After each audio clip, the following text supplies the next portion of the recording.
Pintu Gerbang Majapahit membungkus wisata dalam kisah sejarah.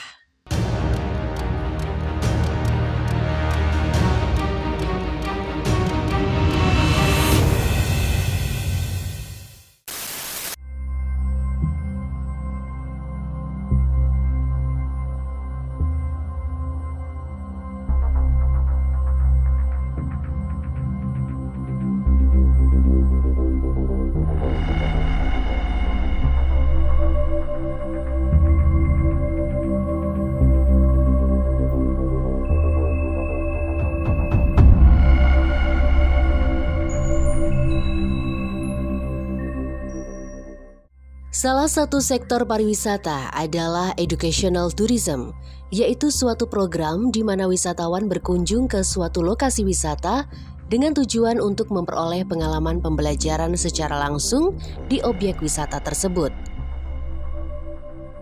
Dan salah satu alasan pentingnya destinasi wisata berbasis edukasi adalah untuk memperkenalkan keanekaragaman budaya, sejarah, dan alam Indonesia kepada wisatawan lokal maupun internasional. Dan kali ini kita akan berdestinasi wisata edukasi di salah satu tempat wisata edukasi dan sejarah di Kabupaten Pati, yaitu Pintu Gerbang Mojopahit, yang tepatnya berada di Desa Muktiharjo, Kecamatan Margorejo. Di Pintu Gerbang Mojopahit atau yang biasa disebut Gapuro Mojopahit oleh masyarakat lokal Pati, wisatawan akan disuguhkan sebuah seni peradaban yang tinggi, sejarah Nusantara yang kisahnya perlu menjadi teladan. Dikisahkan secara langsung oleh juru kunci Gapuro Mojopahit Budi Santoso. Awal kisah Pintu Gerbang Mojopahit bisa sampai ke Pati adalah berawal dari kisah Raden Bambang Kebonyabrang yang adalah anak Sunan Muria yang tidak diakui karena sejak kecil diasuh oleh kakeknya. Anak laki-laki tadi diberi nama Raden Bambang Kebonyabrang karena perkenalannya dengan Sunan Muria itu naik kebo bersama-sama. Tapi di dalam melahirkan tadi, ibunya meninggal dunia dan Raden Bambang Kebonyabrang diasuh oleh orang tuanya. Sebagai syarat agar diakui sebagai anak Sunan Muria, maka Sunan Muria menyuruh Bambang Kebonyabrang membawa Pintu Gerbang Mojopahit dari Mojokerto menuju Gunung Muria dalam waktu 1 malam. Kalau Raden Bambang Kebonyabrang memang anak saya punya sayembara. Kalau bisa memboyong pintu yang namanya Bajang Ratu di bekas kerajaan Mojopahit yang berada di Jawa Timur di kota Trowulan, Mojokerto, Kabupaten provinsinya Jawa Timur. Sementara itu di lain tempat, di Padepokan Sunan Ngerang, salah satu muridnya yang bernama Raden Ronggo ingin menyunting putri Sunan Ngerang yang bernama Roro Pujiwat. Dia mau diperistri dengan syarat Raden Ronggo memboyong Pintu Gerbang Mojopahit ke Padepokan.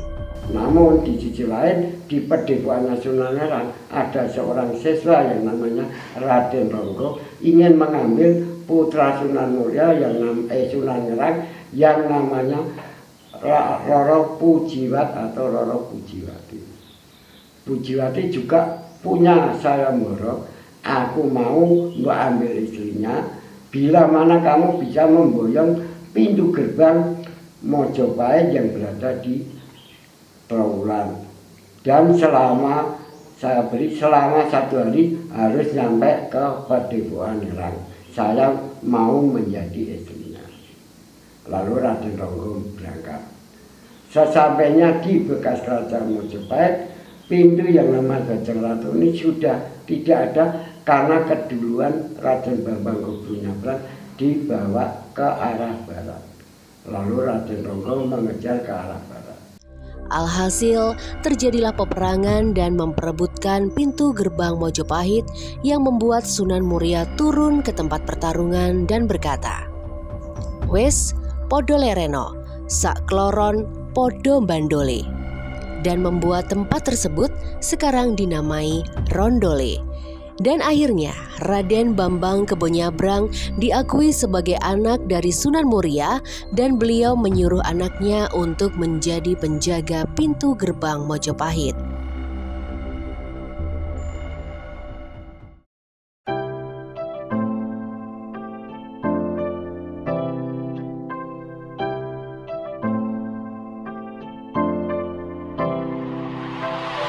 Sementara itu, Dinas Kepemudaan Olahraga dan Pariwisata Kabupaten Pati menegaskan bahwa pariwisata khususnya wisata edukasi sejarah dapat membantu menjaga kelestarian budaya dan lingkungan hidup.